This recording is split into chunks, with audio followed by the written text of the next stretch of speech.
Hello YouTube viewers, welcome to my show Computer Wednesday.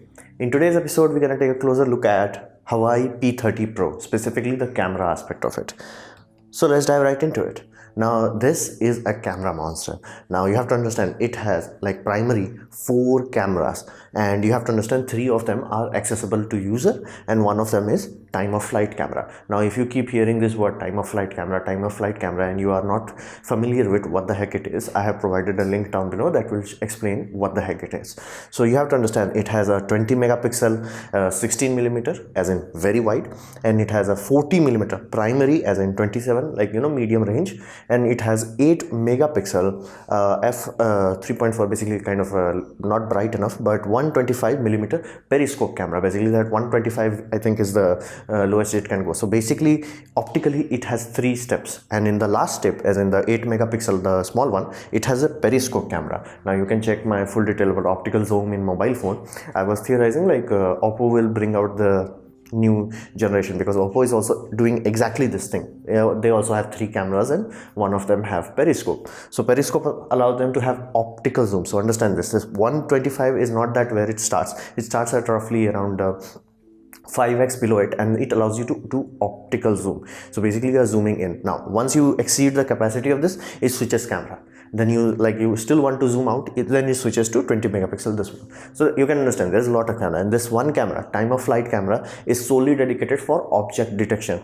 So this is how this camera will detect you and basically found out your border, because it can physically detect what things are and how far it is. So it gives a very accurate representation of border. So basically it knows this is not me, so it will only mask me out. So that's how it will give you that shallow depth of field. So kind of amazing technology. So you have to understand, is this the best smartphone camera out there? Now if I have to describe this camera phone for you in one word, the word would be versatile. Now be mindful because it has so many sensors, and you can understand the lowest one goes up to 8 megapixel. The output from this camera is only limited to 10 megapixel. So if you simply took a photo, save the photo like to your memory card or like your basically memory, and you took it out to your computer, you will only see 10 megapixel photo. Now many people are like, wait, why then we have 48 megapixel? Now you can get that 48 megapixel output, you have to just select it, and at that point it will be limited to that primary camera and no zoom function would be allowed. So you have to understand, it's not that megapixel monster that the spec sheet makes it out. However, at this point in time, as of now, this camera is the most versatile because you can go ultra wide like Samsung, then you can go normal, basically your everyday, and then you can zoom in. Now in that zoom in, because you have like 5x optical zoom for that camera, it does not have 10x optical zoom. Please be aware of that. It only has 5x optical zoom. The another below 5, it's switching cameras.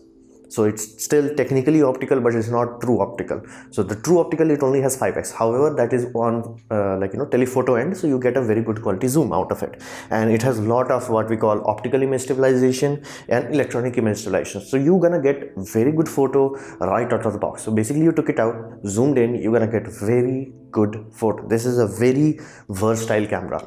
So will you be happy with this mobile phone if your primary job is just to doing photography and vlogging and all that? Yeah, absolutely. This is quite good, especially on the rear end, not on the front end one is like okay, but rear end one is kind of awesome. So this is kind of the best versatile camera phone available in the market as of now. Now then the primary question becomes to everyone, is it a DSLR killer? Should I keep my DSLR away in my briefcase or my closet? Short answer, no. Why not? Now you have to understand, because it's doing so much computational photography, on which you can check my video here, is that you can never get clean data. Basically, okay, this is the sensor, this is the file, here's the raw file, go do whatever you want to do, you will never get that. So that means even though let's say in some scenarios that 48 megapixel photo is so good, you will not have access to it. And because of that zoom, and they are trying to give you a smooth zooming experience, many times it will be like between taking the photo from a 20 megapixel camera and then taking the photo from a 48 megapixel, then mixing these two and then giving you a quote-unquote optical zoom. So it's really not that good. So inherently it does not have a clean file to give to you, even if they want to give it to you. So that access makes sure that if you take a photo and it's good enough for Instagram, your YouTube and all that, it's more than good enough. But if you really want to pixel peep and you want to sit down and make a big print out of it, yeah, then it will start to break apart. And on top of that, you have to understand there is something known as S curve. Now, S curve is simply basically once you start to increase your megapixel, and I'm talking very old days, as in VGA camera, 1.1 megapixel, 1.2 megapixel. This was my first camera phone experience. My like highest camera phone at that time I experienced was 3.2 megapixel, Sony K810i. So that starts to go up. Your image resolution, your quality starts to go up. But once you reach that 12 to 24 range, you can't go any further. You can't add like 100 megapixel sensor. Will it add more detail? Mathematically, yes. Will the image look cleaner to you? No. It will look noisier, uglier, and simply because it will show way too much, and there is no lens that is clean enough.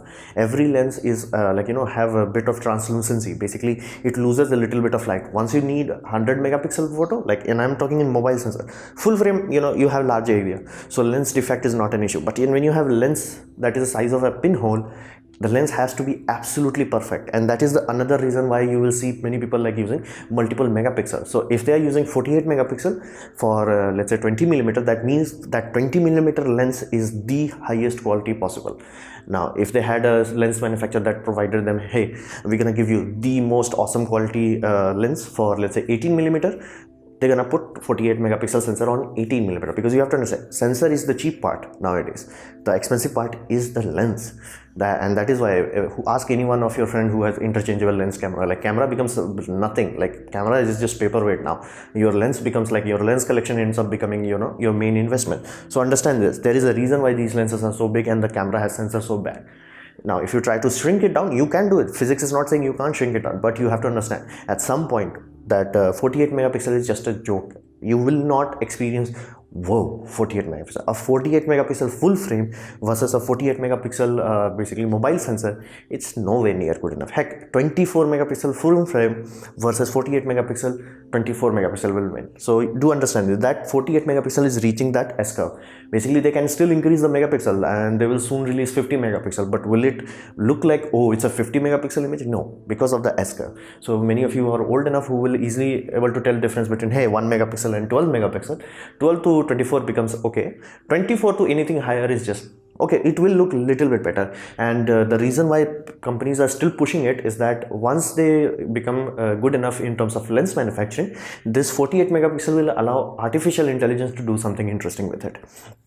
So that is why, like, if you are thinking I'm gonna buy that, because that mobile phone is very expensive in Indian rupees, it's like around 70,000 rupees. So should you buy a DSLR or that mobile phone? Yeah, buy a DSLR, because there is a reason. The S curve has reached, and the fact that you only get 10 megapixel direct, like if you are uploading to Instagram, this is pretty good, but anything other than that, then you will quickly realize it's really not that great compared to a DSLR. And if you're not doing pixel peeping, and if you're not uploading your photos to your computer and seeing them in a big 20-inch screen, you are more than good enough. So is it a DSLR killer? No. Then question becomes, any camera is good enough or bad enough in terms of its competition. Right now we are in a scenario where we have too much chaos. Now in this mobile M50, like they will say 50x zoom. That 50x zoom is not real. It's physically zooming it once it crosses, as in like once it reaches that maximum zoom, that is 135 millimeter, it will start to do digital zoom. Now it is doing digital zoom from 8 megapixel. However, because it's like 8 megapixel image is very clean, I told you, like you don't need to have 48 megapixel. 8 megapixel images are quite clean. It can digitally zoom in very close. So you will see images like this where it is better than, basically at maximum zoom, as in 50x zoom, it is better than iPhone S10 and all other things. The reason for that is because it's zooming from 135, and Samsung and all that, their maximum is zooming from 50 millimeter. So you will not get high quality images from iPhone or Samsung. So if you want to that absolute zoom, this is your deal. That's it. There is no competition here. However, because you don't get clear access to raw files, some people like that. Some people like to want to go to Lightroom, because Lightroom is not supported, Lightroom is now supported by basically Android and iOS on a mobile version. You can do a lot of color tweaking and all that. In those sort of scenarios, this camera will limit you. So if you really want like just image quality, that's your final goal. I don't want a versatile camera. I want the best of the best out there. Then Nokia PureView camera would be the best one, because it's using computational photography for different reasons. This is also using computational photography, but it's giving you that optical range, zoom in and zoom out. This is giving you the highest quality image out there, and it does compete against the DSLR. The image quality out of this actually on a pixel peeping level reaches that point, because it has like freaking 4 cameras and all of them are same millimeter. So you can understand the image quality of this is undeniable. But if you want versatile, if you want to just pull out and zoom in, this is your best friend. So because of that digital mixing, and it does not show you, because if they show you, it will be like ultra wide, wide, telephoto, and in telephoto you will get a little bit of 5x travel. So they want to, you know, make their camera usable, more easily accessible. So they are like 0 to 50x. So till 10x you are in optical range, quote unquote optical range. Once you go above 10, it becomes digital. You can do that in your computer also. So competition wise, you have this option. Be mindful, it's a normal wide. You don't expect like having very wide photo. However, because of the megapixel and clarity that you get out of this, you can actually put this somewhere between these two. It won't be as good as P30, but it will be better than S10 and iPhone. So right now we have too much chaos. At this point in time, we have way too much chaos. So, but it will be very interesting to see how things unfold. So this was my presentation on Huawei P30 Pro, and I hope you liked it or learned from it. In that case, please leave a like. If you didn't like it, don't worry about it. You can press dislike. I would urge you to press it twice. Now you can also leave a comment, because I reply to all of them. Play the ads that are shown in this video. That will directly help me. Please subscribe. Press the bell icon if you're free, and as always, thanks for watching.